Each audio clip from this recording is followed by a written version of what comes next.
Hello, I'm Dylan. And I'm Keon. And this is Trust Your Doctor, that podcast with Death by Scotland, because this week we watched Eaters of Light. Written by Rona Munro. Directed by Charles Palmer. And aired on June 17th, 2017. Yes. The final regular episode this season before the finale. Speaking of which, we should probably mention that we're going to have a guest on next week for the finale. Right. We'll be having Argy on for the first time since Asylum of the Daleks, I think. Yeah, I think that was the last one we did with her. So she'll be coming back to talk about World Enough in Time and The Doctor Falls. Totally forgot what the second episode was called for a second there. It was a good thing that, now I'm not remembering who it was, but somebody tweeted at us not to watch the Next Time trailer at the end of Eaters of Light because it also spoils the big reveal at the end of next episode. I think it was JB Anderton. I think it was JB. And yeah, I didn't watch it as he recommended. And as you recommended. I'm telling you. If this spoiler is just that the Cybermen are in next week's story, then that's going to be like pretty lame because I've known that since like before we watched the first episode of this season. Well, I'll tell you that no, okay. That's not what it is. Good. I'm expecting a fervent text message from you when you see what it actually is. You'll be like, oh shoot, no way. Is it pretty much that tone? You'll be like, oh shoot, no way. Forgot we can add tone to text messages now. You can send audio messages if you have an iPhone, so.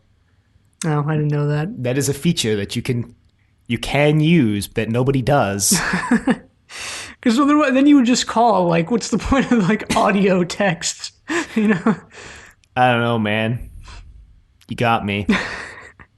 Because maybe you don't want to wait for them to have to pick up. Like maybe it's like a noise that's happening right now, and you don't have to wait for them to pick up to send it to them. See, I can think of a very specific edge case where this is useful.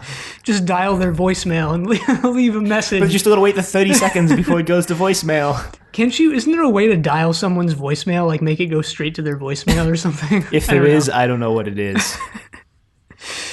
Just just record an audio message on your phone, and then call their voicemail, and then play the message. And leave that as a message. I just remember when I was a kid, the hot thing to do was star 67. Yeah. Yeah, I forgot about star 67. Does that still work? I don't know. I don't see why it wouldn't. Star 67 911 right now. Find out. That's a bad idea. Some kid I was watching the news last week, and some kid like ordered McDonald's from 911. He called 911. He was like, I'm hungry. Can you pick me up some McDonald's? And they did. Wow. Taxpayer dollars. Taxpayer dollars. Well, we have Rona Munro this week. Right. First and so far only classic show writer to write for the reboot. And her only reboot writing credit, I think. Yes. And, maybe it should stay that way. Ooh. I liked this episode. It was all right. I liked this episode. That's all I have to say. I liked this episode. It was just another one in the massive pile of just okay episodes that I'll never, think about in detail again. You'll probably think about it in detail next week, if we're being honest, when we're doing a season retrospective.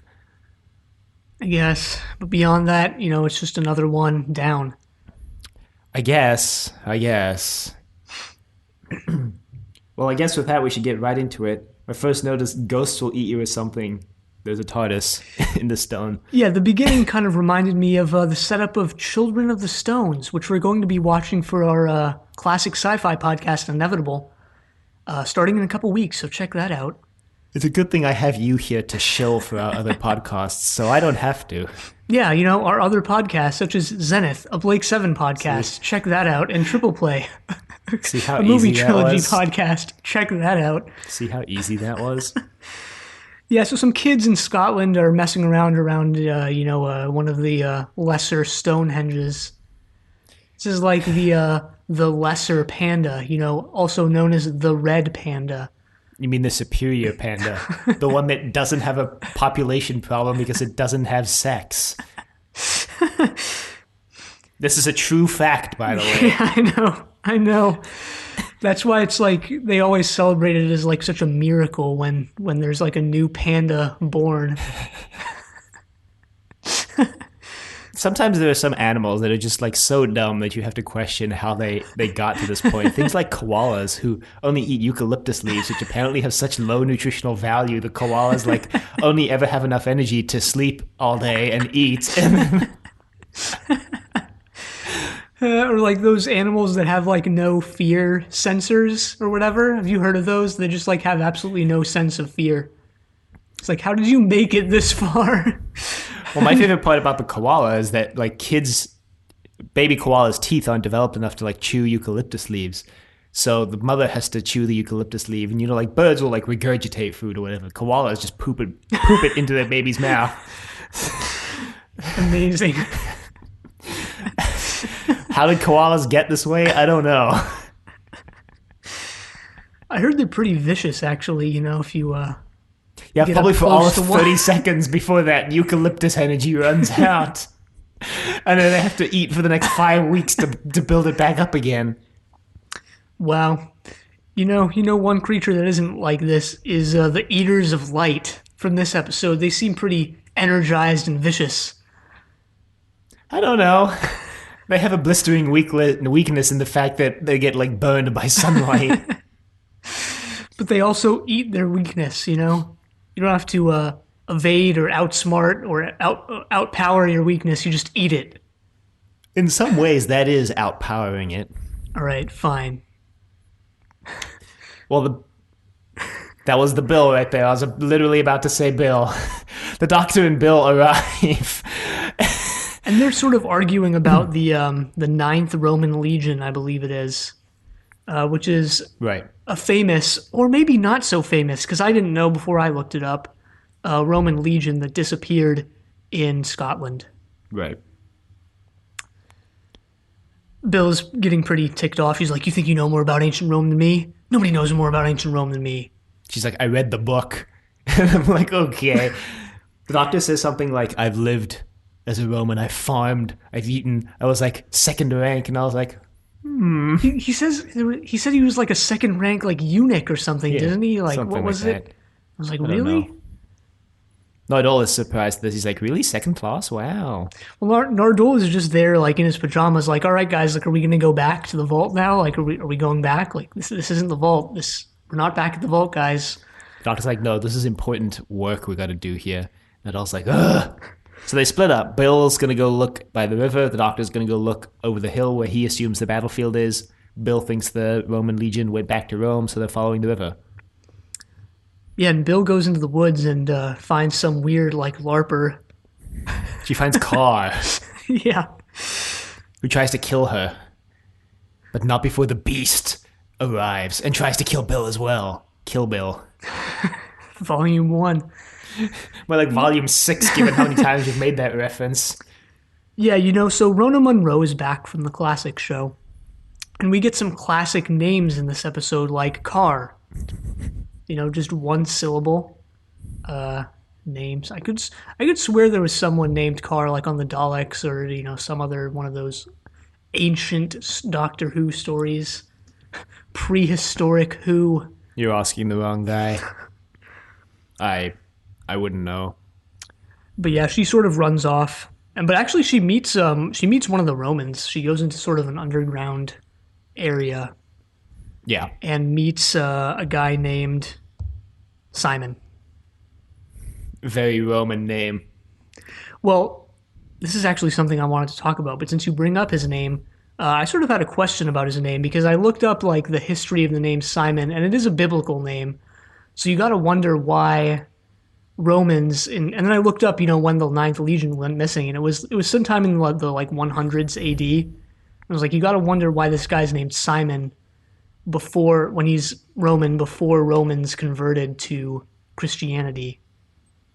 Maybe he just had a really devout family. I guess, yeah. I mean, it's not as if there were no Christians in Rome. They were Exactly. like really heavily persecuted before like the 300s AD, as far as I know. So you got to wonder what this guy's doing with the name Simon. Mm-hmm. But yeah, I don't Maybe he have an just answer to likes that. it. Simon Maybe. says. But she sort of meets him, and they have sort of a discussion about the TARDIS translation circuit. Bill realizes that the circuit exists and is translating everything. This Yeah. comes into play later. I didn't really think about this at first, but Bill hasn't really had a situation where she would have needed to realize that yet, I guess, right? She visits Victorian England Right. on Mars.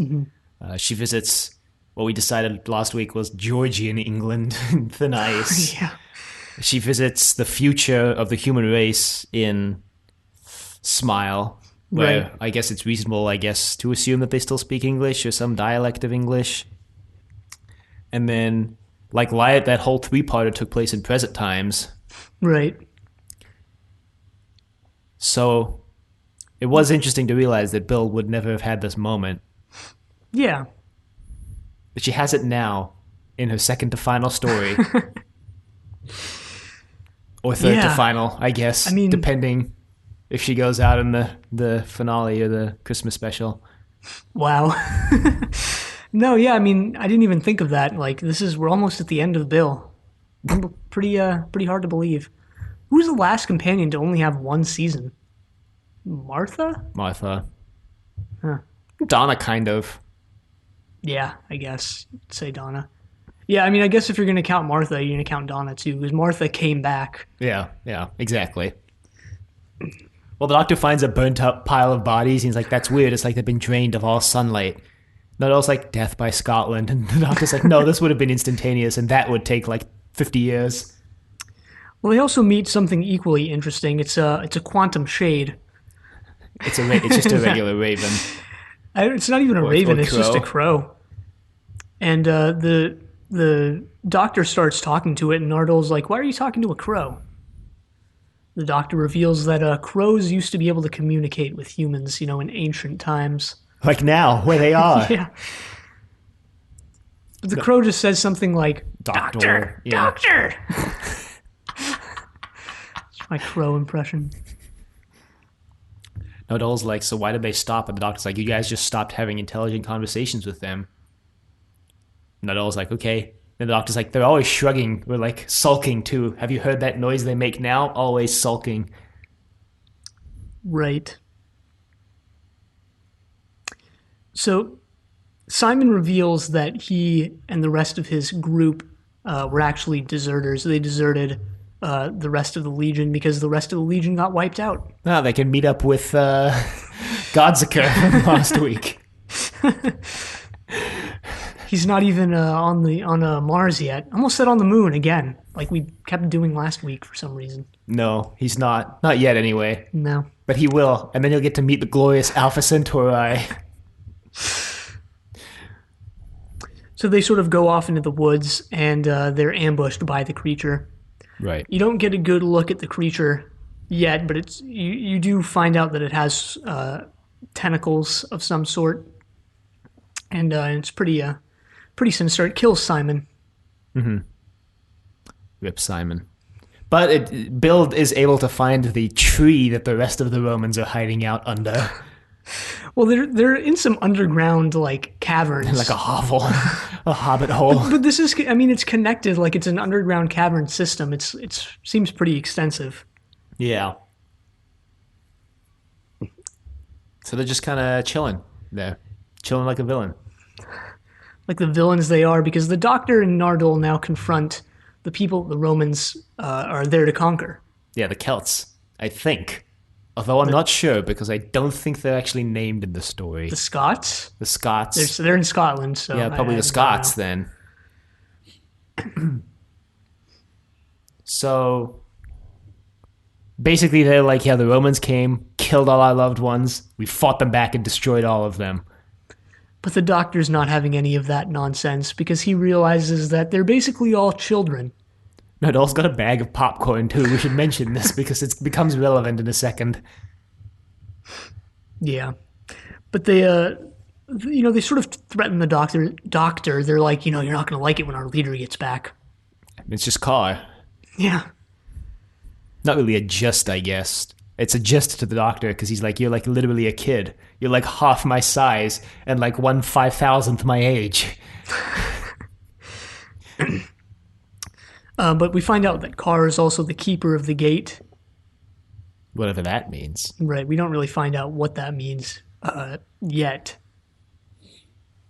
The doctor chucks the bag of popcorn into a fire and he's like, now, can you all act really surprised so Nardole and I can escape during the confusion? And then the bag of popcorn explodes and they're all like, shoot, what's happening? It's a bomb! Except they don't know what bombs are. I don't know why I made that comparison since bombs haven't been invented yet. They're just very surprised by... Black powder hasn't been invented yet. Yeah, they're just taken aback and the doctor and Nardole escape. Meanwhile...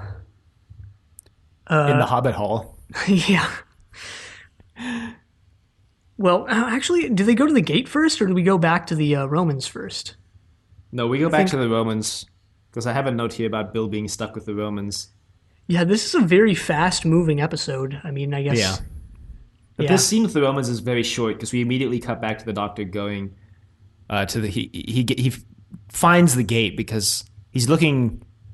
for the danger, basically, because he says it's definitely aliens, and Nadole's like, shouldn't we look for Bill? And the doctor's like, well, if we look for the most dangerous place nearby, either Bill's already there and then we'd be saving her, or she's not there, in which case she's much safer wherever she is.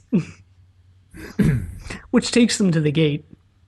The doctor sort of goes into the portal area, and of course it's like something supernatural. It's a portal to another dimension, I believe, or like another planet. The doctor's like, whoa, that was weird. Carr basically tells Nardole that, the reason why we cut back to the Romans with Bill now, I remember now, is because she got bit by the monster, and so the Romans are like tending to her and they're showing her that the sunlight burns away the kind of fungus. Right. But yeah, so Nardole is told by Carr that the doctor won't come out because nobody ever comes out of the gate. But then he shows up 2 days later. Nardole's telling them about the enzymonicans or something. About how they communicate by digesting each other, which is very odd. And the doctor just pops out, and Nardolle's like, what the hell? They told me no one ever comes out of the gate. And he's like, it's been like a couple seconds, right? Nardolle's like, no, it's been 2 days. It's been 84 years. Nardolle's just an old man. So time isn't running at the same rate in the gate. I just realized how weird it is how many concepts in this episode reappear next week for us. Who writes next week's episode? Stephen Moffat? Duh. Who else would have such a pretentious title? Well, this is actually Stephen Moffat's last hurrah. Big hurrah, yeah. But I was going to say, who else would have such a pretentious title as World Enough in Time? Who else has read enough obscure poetry to rip that line from it as a title for his episode? Not Rona Munro, clearly. Yeah, this title is pretty on the nose, The Eaters of Light. Empress of Mars was pretty on the nose, too. Let's be clear here. So, I forget why, but they split up at this point, and they sort of just go into the woods. Yes. And the doctor then confronts Carr, and he's like, so the creature, eats light, and you let it out, didn't you? He's like, yeah. Use it to annihilate the Romans, and now it's going to annihilate us. So that plan really came back to bite us. But as it turns out, they only have a limited amount of time to stop the creature. Because apparently I forget exactly what it is, but there's something along the lines of and they discuss this, the more light it eats, the faster, it eats light, or I don't know, it was something like that. The more it eats, the stronger it gets. Yeah, that. Well, Bill's with the Romans at this point, and they're being attacked by the one loose monster, and they escape, basically. Yeah, they have sort of a discussion about sexuality. That's something I actually kind of wanted to touch on, some stuff in that scene, so I guess we can come back to that later on. Yeah, so while they're looking for the doctor... we learn, I guess, the history of the gate, which is that every 80 years or whatever, a new gatekeeper would have to open the gate for like 2 seconds and then close it. Right. And of course now, since we know that time isn't running concurrently, that 84 years is like a couple seconds in the gate. So this sort of war between the creatures and the gatekeepers is constant as far as the creatures are concerned. Yeah, the doctor says it's like bleeding off some of the pressure every 80 years or whatever. Yeah. But then because Carr opened the gate all the way, she can't close it. Right. And then the Romans meet up with the Scots, I guess, and the doctor, and they hear each other talk, and they're kind of weirded out because the Romans are speaking Latin, and the Scottish people are speaking, well, whatever they're speaking. Yeah, Bill even says something like, whatever they're speaking, like literally that phrase. So...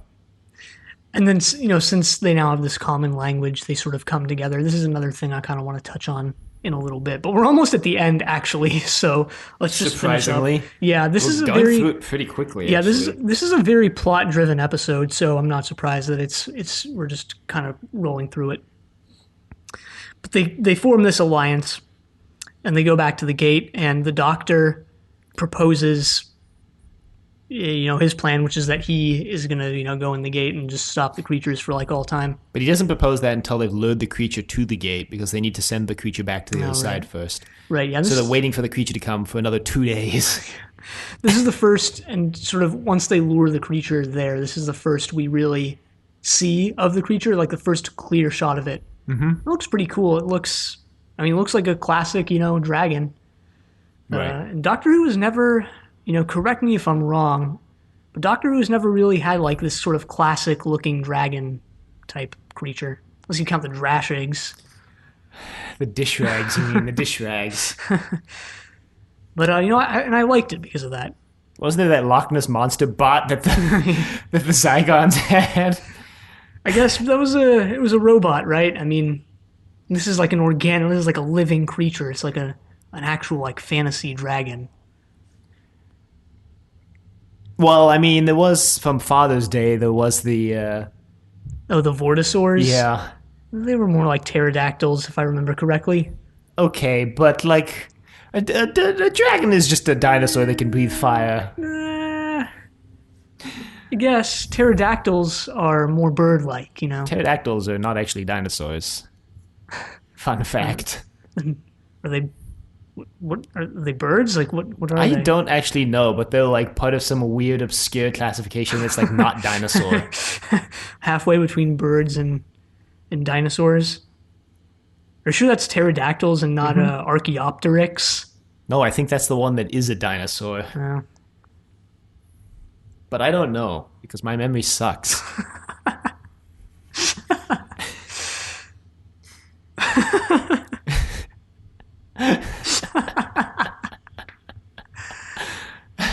But yeah, then the doctor sort of decides that he's going to go in and stop the creatures. Save the day, you mean? He's going to be a Scottish hero. But then the Romans and the Scottish people are like, no, you don't, doctor. We're going to just all go in together. And I don't get this plan, like, on a plot level. Like, they can all go in. Like, the reason the doctor wants to go in and sacrifice himself is because he's so long-lived that he can just fight off the creatures for, like, an amount of time that would be practically indefinite. Mm-hmm. The people are just normal people. They're not extremely long-lived. So no matter how many people go in, they're all going to die within their natural lifespan. Yes. So how does that stop the beast? I agree, but my explanation for it is that, because earlier in the episode, the doctor talks about how only one thing can pass through the gate at a time. Uh-huh. I think the actual act of all of them going in at once, like, overloaded the gate, and because it like started exploding and shutting down. So this is my only explanation, is that all of them going in at once, like, overloaded the gate, and it was like critical error, beep, beep. Blowing up, beep, beep. And... So you're saying within this construction, the gate is like an actual planned, like, invasion tactic from the creatures, from the other side, not just like a natural occurrence that the dragons were like, sweet, let's invade this other planet. Yeah, isn't that what the doctor says? That they live in a dimension that, like, is always in darkness, and they open portals to dimensions that have light and go there and No. eat the light. Okay, yeah, I guess that was his explanation. I imagine Yeah. it like a door, but a very, very, very thin door that only one person can get through at once. But then, like, this whole Roman legion charges at the door, and now the foundation for the house crumbles and just blocks up the entranceway. So now nothing can get through because you all decided to slam through the very, very thin door at once. All right. I mean, beats the heck out of my explanation, which was just no explanation. Well, anything would beat the heck out of that explanation, including the explanation that they do all just die, and in 84 years, the dinosaurs just take over the Earth again. Yeah, I guess every time they time travel, it's just an alternate continuity, and this just happened to be the one where, like, dinos ruled the Earth. That's like the other day I saw the largest simultaneous dice roll was like a truck transporting dice crashed, and all the die like spilled out across the street, like 8,000 of them or something. And one of the comments on the article I was reading was like, imagine how many parallel timelines that single event created. 10,000 D6 or whatever the freaking thing is. But yeah, they stop the creatures.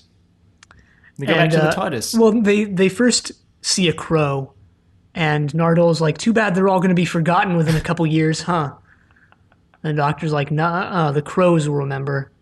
They're commemorating Carr's name, and you hear a crow go like, Carr! Carr! Yeah, except don't crows really go more like Carr and not Carr? Yeah. And there's a distinct difference here. Yeah. Yeah. Bit of a stretch. Maybe Scottish crows have an accent. Wow. But here's the thing, even if the crows don't remember, humans remember because, 100-ish years ago, we created a vehicle named after Carr. The car. Never forget. Podcast is canceled. Cancel everything. Shut it down. No, shut it down.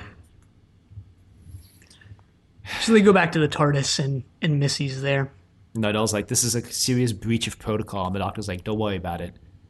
She's literally cannot leave the TARDIS. I just need a TARDIS maintenance done. She mentions that there's a below decks area of the TARDIS. Mm-hmm. Is this Rona Munro hit and running Doctor Who? No, with new lore? No, we saw it in Journey to the Center of the TARDIS. We literally saw all of that. The below decks? Yeah. I didn't imagine that was like below the... I thought that was just like, within, somewhere within the massive labyrinth. I didn't imagine that it was like below... I guess. Decks, in the sense that like a below decks area of a ship is below the decks. But whatever. I'll ignore it since Rona Munro never comes back and writes for the show again. So far, I mean, this is only a couple years ago. That's what we all thought after Survival, and then look at where that got us. And that's pretty much it. That is it. That's where it ends. Mm-hmm. Yeah, I mean, we rolled through that very quickly. Very straightforward story. Yeah, there. we didn't even skip any of my notes, and I took quite copious notes this time, actually, surprisingly. But there was one thing I wanted to talk about, which is how this episode reminded me a lot of Zygon Invasion, but in a more kind of oblique sense. In Zygon Invasion, when the Doctor's talking with Bonnie, he's talking about how, at the end of the war, everybody's just going to have to do what they had to do at the beginning anyway and sit down and talk about it, and actually figure this nonsense out, right? Right. And that's kind of what happens here, right? When the two armies meet each other and they gain the ability to understand each other, they talk to each other and they're like, you're literally just kids. We're just kids. Why are we doing this? Right. And I think that's a very clever callback. The Doctor makes a mention to this. He's like, you guys need to talk now. Figure it out. What are you going to do next? Now that you're able to. It also seems to imply that a lot of wars were fought back then because of a communications. What's the word I'm looking for? What is the phrase I'm looking for? I have no idea. Like you don't understand each other kind of thing. The Communication, communications breakdown, miscommunication. I don't know. Which is an interesting stance to take. I'm not a historian, so I don't have anything more to say on that specific point. But I liked that the Doctor, this kind of ties back into that. And I also like that Bill in this episode has kind of her Doctor-esque moment where the Romans are scared and Bill goes to them like, scared is good. Like, scared isn't a bad thing. Scared gives you superpowers, basically. Right. Calling back to when the Doctor told Danny Pink much the same thing. And look how Danny Pink turned out. Wow, actually, that's a little weird, given what happens to Bill. No spoilers. It actually is very weird now that I think about it. But I like that Bill has this moment too, where she becomes like the Doctor, partially because it's cool to see Bill kicking ass, but also it ties into the whole like theme that Danny Pink's character was doing, that Rory was doing, where they like call the Doctor out, like, you make your companions into fighters, basically.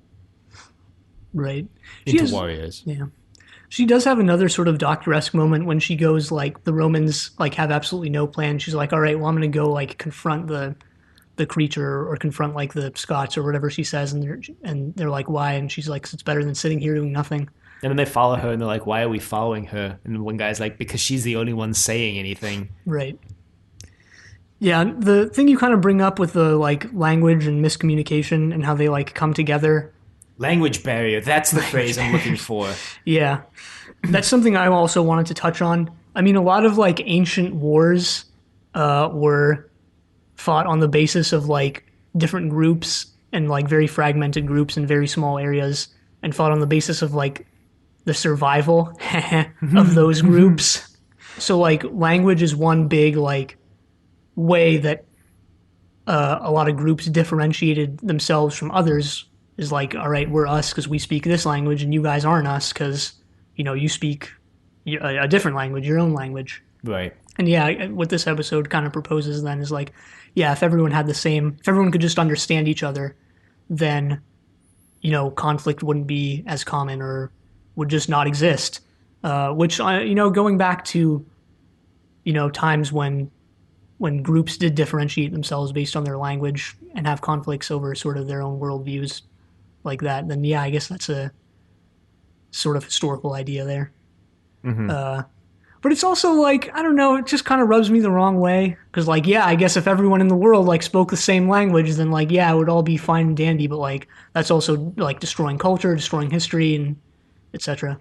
I mean, in some ways, it's an oversimplification for just the idea that wars are fought on miscommunication, right? Or communications breakdowns. Yeah. And it's been simplified to this, they just don't understand each other, period, kind of thing. Like, even when people speak the same language, wars are still fought, right? And it's like distilling war to this one concept. And like I said, I'm not a historian, which is why I can't, like, comment on the validity of how many ancient wars were fought because they didn't understand each other. But I do think, though, that it is like a narrative shortcut to just miscommunication, essentially. That's the way I see it. Yeah, I mean, I guess I sort of read it in sort of a different light. I don't know. I mean, I sort of use, like, or I mean, like, if you read, like, the Old Testament and stuff, like, there's so many different groups, and you look at, like, the Old Testament, like, maps, and it's, like, a very small area. Mm-hmm. And the thing that's differentiating those groups is, like, different languages and also different cultures. And because those two things are so, like, tied together, is, like, the language and the, culture and religion, whatever. Like, that's what's driving these groups to fight. Mm-hmm. And I mean, that was a big part of ancient Rome too, is, like, persecute, Christians, I guess, is the, main historical, like, group that's focused on when you talk about, like, Roman persecution. But, I'm sure there were many others. Yeah. But, yeah, I mean, that's, I don't know. There's also the thing about sexuality that I know you wanted to talk about. Yeah, so I kind of wanted to, there's this scene where, like, I forget, the leader guy for the Romans before, like, Bill, like, steps up to the plate or whatever. Steps up to bat. Yeah. He mentions something about, like, I forget what he says. He's like, don't go getting any like funny ideas or something to Bill. And she's like, don't worry, like I'm only interested in women.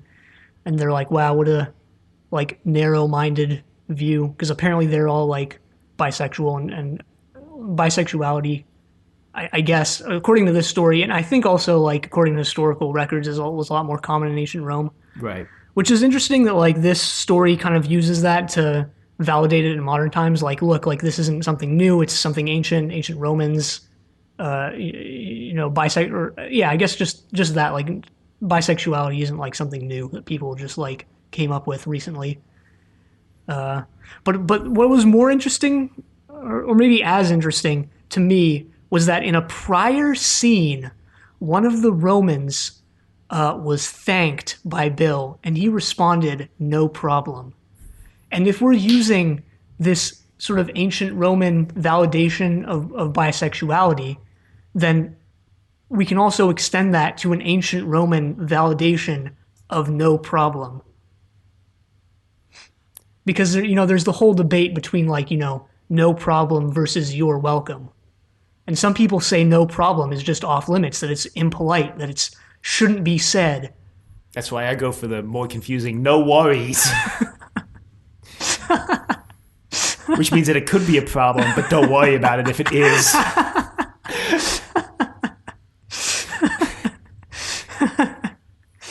Or the even more ambiguous, yeah, I got you. Thank you. I got fam. You. Mm-hmm. Or the even more ambiguous, mm-hmm. Okay, so boomer. yeah, I just liked that, ancient Romans, sort of had this in their vocabulary, take that. Yes, people who real say ancient Romans. Yeah. That's what this story portrays, real ancient Romans. Yeah, it's not like Doctor Who has ever put anything fake in front of the camera before,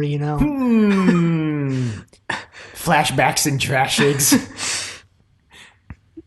Flashbacks in Drashigs? I dream of Drashigs. Do Doctor Who's dream of electric Drashigs? Do Doctor Who fans dream of electric Drashigs? Yes. I have these horrible nightmares about Drashigs that are controlled by mechanical skeletons underneath. Beep boop. Well, on that note... Yeah, I am actually out of things to say. Although I did actually enjoy this story. I think specifically because I liked that tie into invasion inversion with the language and sitting down and talking, ending the kind of fight between them and turning them into allies. Done in a more kind of oblique way than that two-parter. Bill having her doctor moment, I think, is well-earned, well-deserved, and tragic.